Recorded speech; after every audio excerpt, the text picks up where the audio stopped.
Nintendo haters, look away. But then again, why would you have clicked on it? Because it says Nintendo in the title, doesn't it? Anyway, no bug here. And I got a new tool recently. Hang on, I'll find it now. I should have really got that out before I started filming this, shouldn't I? Yes. A security bit tool for the cartridges. I had one of these yonks ago and I mislaid it.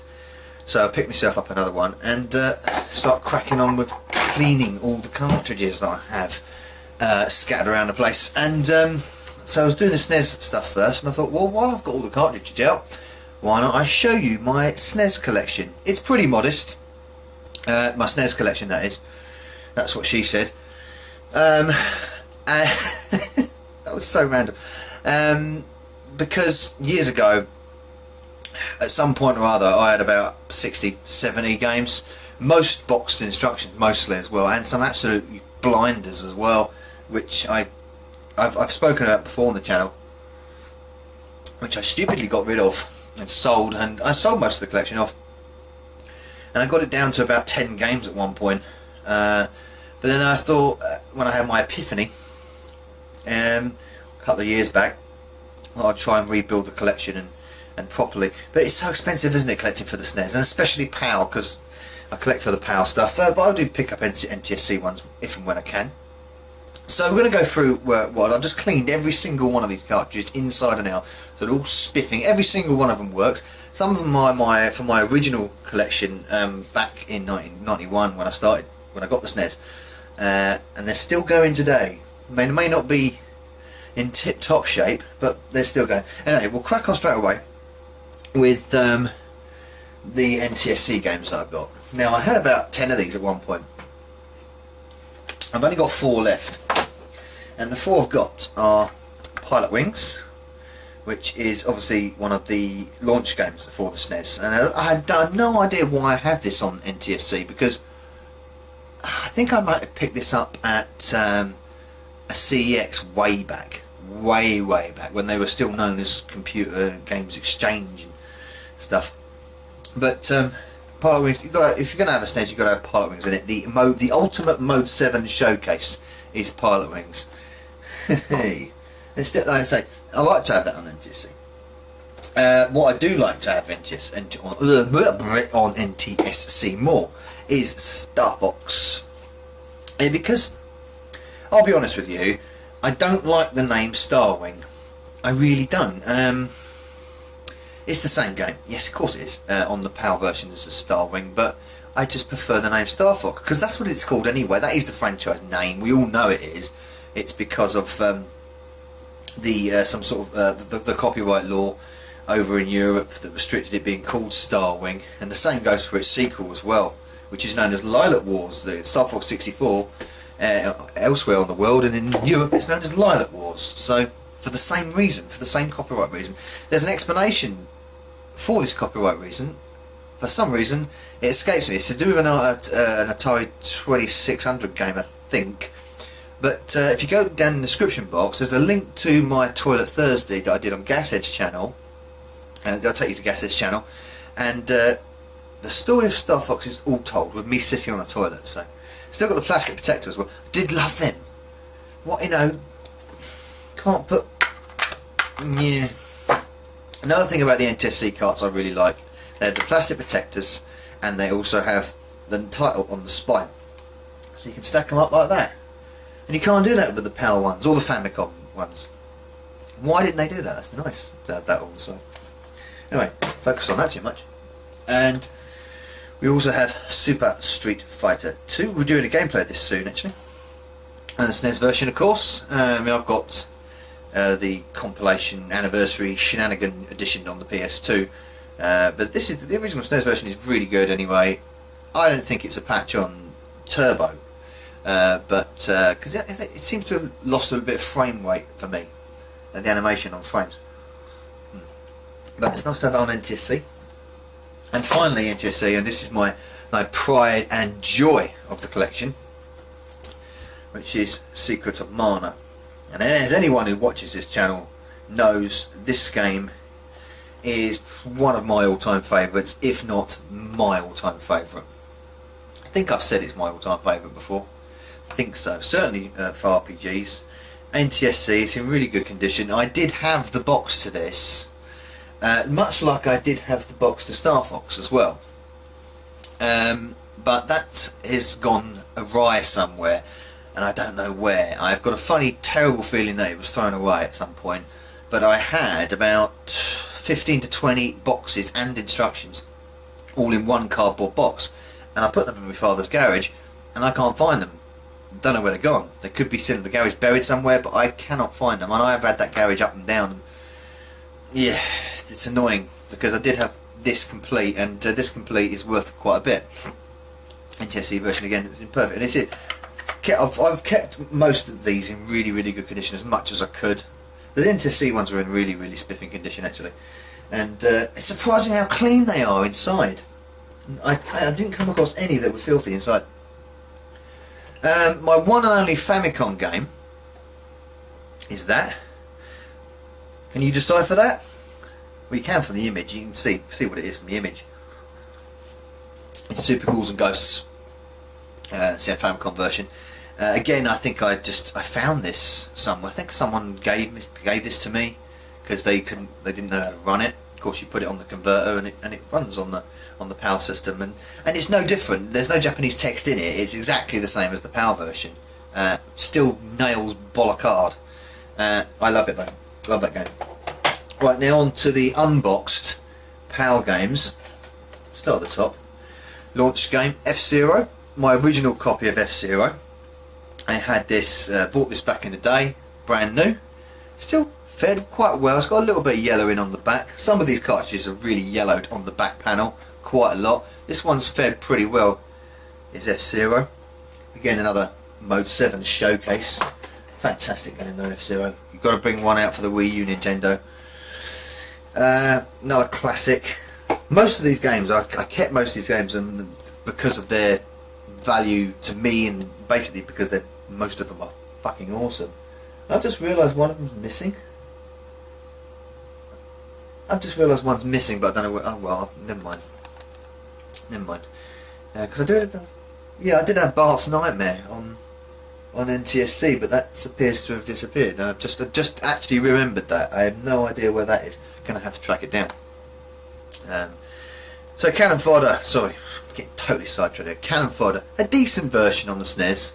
Decent version, not a patch on the Amiga version. Mainly because the lyrics are all missing from the soundtrack. Well, never been so much fun. But brilliant game, love it. Excellent condition that as well. I didn't have the box to that. I don't think I ever had the box to that one. One of the classic all-time party games, Super Bomberman. I've got the multi-tap upstairs. Definitely had the box to this, and the instructions. That again is in that miscellaneous cardboard box somewhere, which is a bloody pity. The original Super Bomberman is just awesome. We had so many fights over that game. Lemmings.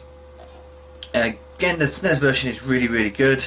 Probably doesn't match the Amiga version, but it's still pretty tight. This was filthy when I cleaned this earlier. I mean, it looked like someone had thrown up in there. They were probably sick of the mayhem levels or something. I don't know, because there was so much brown gunk in there. Someone taken a dump in it. I don't know why. But it's nice and clean now. It's spiffing. You could eat your dinner with it, but I wouldn't recommend it. Now this is yeah, I got this from shit. No, I didn't get it from shit. I've got shit on the mind now. I got this from Adam Interghost. Yeah, one of the games I bought of Interghost, and it's very yellowed on the back. You can actually see where it's. See there. Actually see where it's been in the system. It's been left in the system at some point, and it's very yellowed at the back, which is a shame. I'm going to get some retro bites soon and start sorting all this out. I mean, runs great. Top Gear. Nothing to do with Jeremy Clarkson, and he's not banned on this channel anyway. I've not sacked him, but he's not involved in that game, and all for the better. Well, we've seen this recently, haven't we? Super Tennis. For my money, still probably one of the best tennis games ever made. Still plays brilliantly. It's still really enjoyable. There's some horrible yellow in there, just noticed. Really bad yellow in there. But again, that is one of my originals, because I bought nearly all the launch games when I got the SNES. Everyone apart from Super Soccer. Yeah, all the launch games apart from Super Soccer, and that's why again I did have the box to this and the instructions again, consigned to the doldrums of my father's garage somewhere. UN Squadron, known as Area 88 in Japan, a brilliant shmup, shoot 'em up, side scrolling, better than the arcade version. It is. It's really good, and the music on that is fantastic. Alkaloid, Revenge of Doe. Interesting one, because I used to play this a lot on the Amstrad. It's not Revenge of Doe, is it? I'm reading it wrong. Do It Again. This is the third canon Alkaloid game. So this is Do It Again. I think this is exclusive to the SNES as well. This never came out in anything else. So it's like a good two-player mode in that. A bit like two-player Tetris. Spin Dizzy World. See, a lot of these games, I bought a lot of these SNES games like this, Spin Dizzy, Alkaloid, because I played their originals on the Amstrad, and I thought these are the sequels to them on the SNES, and I wasn't disappointed. I love this game. The music is brilliant on this game. It's not everyone's cup of tea. Side-scrolling, isometric, a puzzle kind of game, but I love it. I've always loved the Spin Dizzy games. The original was great. Amstrad. All-time classic. I know, Mike, this is one of your favourites, Kit. Castlevania 4, Super Castlevania 4. Again, this is my original cartridge, and I don't know how I've kept this so well. I mean, it hasn't yellowed at all. It's I mean, that looks like it's fresh out of the box. I had the box instructions to this as well. I love this game. My favourite Castlevania game. This is effectively a 16-bit remake of the original. But again, I mean, I'm talking about the music there. The music on the SNES is just fantastic, and this game demonstrates how fantastic the music is on the SNES. And of course, one of the later games, again, most SNES collectors had this, Donkey Kong Country, with its amazing graphics. And you know, you look at this now and you think maybe, but I tell you what, when the PlayStation came out, this could rival it graphically. It really could. Genius what they did with it. I just opened the board on this. It's huge. I wouldn't be surprised. I wasn't surprised. Massive board. Fantastic game.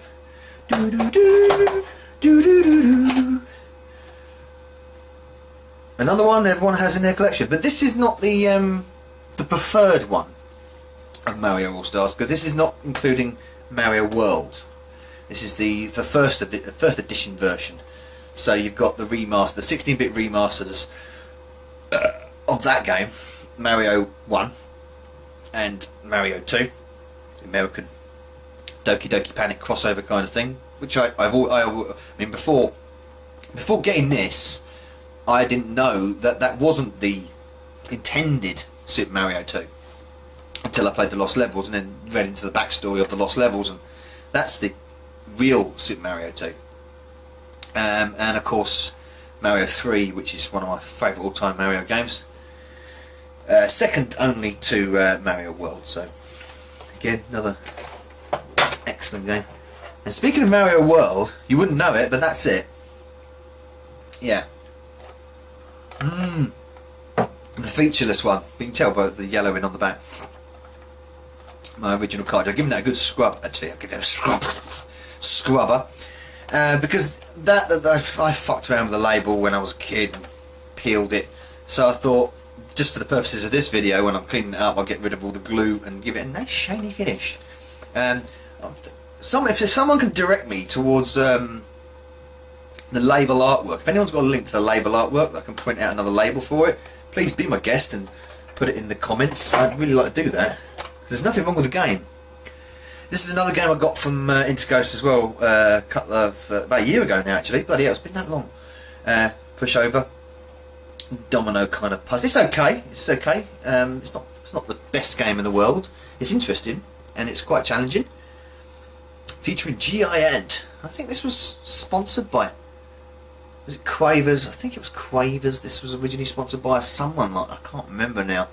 But when this game came out, I saw it reviewed, and I thought that looks really interesting, because I was really into Domino Rally at the time, in the early 90s and late 80s. So it's kind of reminiscent of that. And finally, well, not finally, sorry, got more to come. What am I talking about? Another, again, this is like the Hall of Fame, some of these games. I mean, I haven't got some, you know, I wish I had things like Mega Man X and Super Metroid and Burnout, no, wrong game, Earthbound. I don't have any of them, unfortunately. I was about to say Legend of Zelda: Link to the Past. I did have that once, but that was consigned to the sale pitch. But anyway, Super Mario Kart, the original, still unbelievably awesome when you play it. A bit clicky, this one, a bit loose. I tried to tighten it up inside, but it's a bit loose. But it still runs, it still works really well.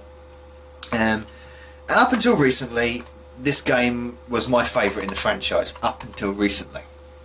I still preferred playing this over Super Mario Kart Wii, but Mario Kart 8 does trump this now. I think Mario Kart 8 is the finest game, and I'm not saying that because it's the newest and it's on a the current gen now, and a current gen system.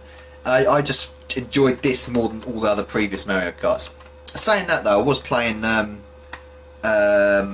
Kart 7 the other day on my niece's 3DS, and I was really enjoying that as well, and that was the first time I played Mario Kart 7. But again, I think Mario Kart 8 trumps it, but this is fan-fucking-tastic. And finally, the four box games I've got. Now, two of these are still original. The only two boxes that survived for some reason, and the instructions didn't. I don't know why. But Street Fighter 2, there's an interesting story behind this one. Because this is the original box that my father bought me a copy of this. Christmas 92, was it? Christmas 92. And the full £65 jobby. And I kept the box for some reason, but I sold the original cartridge. No idea why. I don't know why I did these things. I have no idea. I mean, I sold a boxed mint Super Star Wars, a sealed boxed mint Secret of Evermore, Mortal Kombat 1, Mortal Kombat 2. Yeah, you see, even the phone's like, what the fuck, you know? I did weird shit. I don't know why. I just realised.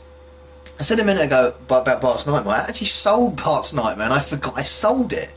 So, you know, and I also had a copy of Super R-Type, and I think, why the hell would I have sold that? I love R-Type. I don't think I would have sold it, and I can't fucking find it. I'm just for sitting there going through that collection as I'm talking to you. I thought, where the fuck is it? Anyway, that's still bought. No instructions in that, but it's still there. And the cartridge inside comes from a Mr. Steve Benway, who very kindly gave me that at the last Play Blackpool 2014 from his Lucky Dip bag. So I got it back together, as it were. I need the instructions for it again, but you know, it's a classic to have with the gold box and everything. And of course, the only Street Fighter game on the SNES that trumps that is, of course, Turbo.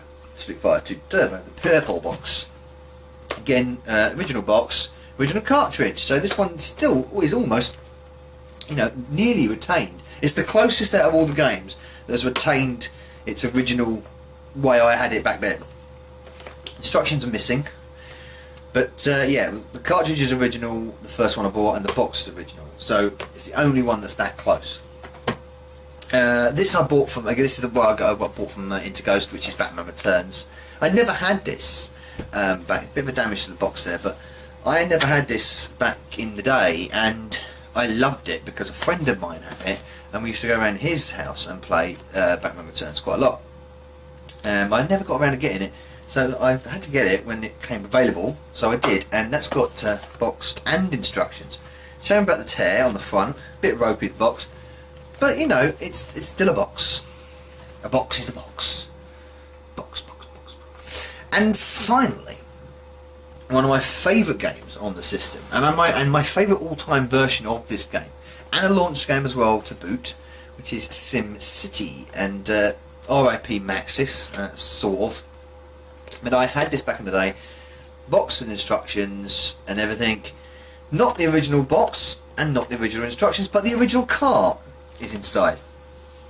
I'm glad actually, because this box is actually in really, really good condition, and this came from Stephen, Game Not Loaded, who had some spare boxes, and I just whipped this up straight away. And he very kindly just gave this to me, which is brilliant of him. Thank you for that, Stephen. And he also had instructions in it as well. My instructions, I had the copy still, but it was all like water damaged. The instructions that he sent, the cover of it was damaged, but the inside was perfect. So I just took the cover off. This is a crap story, by the way. I don't know why you're still listening. I took the cover off my instructions and put it on that. I see, I'm really anal about these things. Anyway, but now it is the most best condition boxed one I've got. There's a few scuffs, frays here and there. It's what you get with Nintendo, Super Nintendo boxes, but I love that. This is the thing about you know, real stuff versus emulation. The tangible nature of that brings a smile to my face. I don't even have to play it to say, look, I've got that. It's really good. That's what we gamers do. It's what retro gamers are all about, isn't it? At the end of the day. So that distracted me there. But yeah, so one of my pride and joy that is now, because it's in really, really good nick. And that, my friends, is that. It's like I said, it's not the greatest of collections. It's really like a sort of mini Hall of Fame. There are some notable missing exceptions, of course. Like I said, Zelda, Mario RPG, and Super Metroid. I did have Axlay as well. I sold that. Oh God, bloody the games I've sold on this. I had Earthworm Jim, NBA Jam. I've got that on Mega Drive now, so I had tons and tons. Cyber Spin. Oh, just thinking about the other NTSC games I had a few. There's loads. And so there you go, kids. There's advice for you. If you've got a Super Nintendo collection, and if you sell it, you might regret it later on in life, like I did, because now I'm rebuilding it, and it's more expensive now to rebuild it as it was back then. I mean, in the late 90s, you could pick SNES games up, especially non-Nintendo IPs, certainly a lot cheaper than you can now, and of course, especially with box instruction, because of the easily destructible nature of these boxes. They're hard to come by, especially in that condition. So don't sell them, guys. Keep hold of them. If you feel like you want to sell them, just stick them in a cupboard somewhere, and you'll come back to them a couple of years. Oh, fantastic! I've still got them, and you'll be really chuffed with yourself, because I wish I did that, and I bloody didn't. So there you go. 24 I've got. So nowhere near the original amount of games that I had originally, and I need to keep adding to them as and when I can. But like I say, SNES games are pricey at the best of times. I mean, I've never said I'm going for a full SNES collection. That would be ridiculous to even think about it. Because you've got games like Earthbound and as above already said. I would like to get some of them games back that I had before, though. Definitely. And at the moment, it's okay. I'm happy with it. It cleans up nice and everything works. None of these are bad. I mean, they're all so spiffingly clean inside. I suppose at some point I'll pick up some Famicom games as well, Super Famicom games again, because this is the only one I've got. So maybe it'd be nice to add a few nice, decent Jap smups to it, as it were. But anyway, guys, thank you for watching, and I might go through another collection at one point. I think I've done one on the GX1000. I've done one on the SNES. I might go through the PS2 one day, and the PS1 one day. Who knows? If you want to see them, let me know. If you don't, let me know. You know. Anyway, guys, thank you for watching. I've been Novabug, the animal Novabug. And take care, and Novabug.